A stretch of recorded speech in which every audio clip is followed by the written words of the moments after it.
Solomon at justthenews.com. According to his findings, the Biden administration is now giving millions of your tax dollars to private groups that then turn around and target and censor social media posts that they deem misinformation. Apparently, I'm on the list. Joining us to explain, the editor-in-chief of justthenews.com, John Solomon. It seems that as much as I try and stay off lists, I end up on them anyway, John. I'm on this list. Apparently, you're on this list. FoxNews.com is on this list, or Fox News in general on the list. Tell us what you found here, and is this a donation in kind, and what about the money that flowed back from the group once the Democrats got in power? Yeah, listen, what happened is the government, in the form of the Department of Homeland Security and the State Department, made a deal with a consortium called the Election Integrity Partnership. And the goal was to outsource the job of censoring social media during the final 4 months of the 2020 election. 4 liberal-leaning groups got together, they created this partnership, and they set up a ticket system. And federal bureaucrats could sit there and file a ticket saying, censor that, get that off the internet.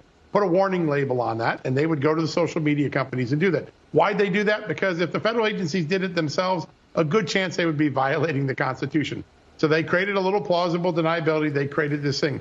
The breadth of this is the largest single censorship operation federally known or federally encouraged in the history of America. That's what all the experts are telling me today.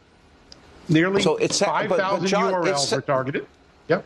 It sounds to me like an enemies list. It sounds to me like almost like a sophisticated Pravda organization that they've created here. And then there's a money flow as well. I didn't mean to interrupt you.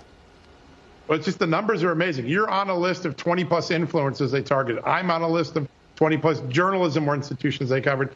Nearly 5,000 URLs, nearly 22 million social media posts were targeted by this operation in 4 months. When it's all done, when they've managed to get all this censored and labeled, and it's, by the way, all conservatives, right? They're hard. You can't find a single liberal in here. You can find liberals filing complaints, but you can't find them having their content censored.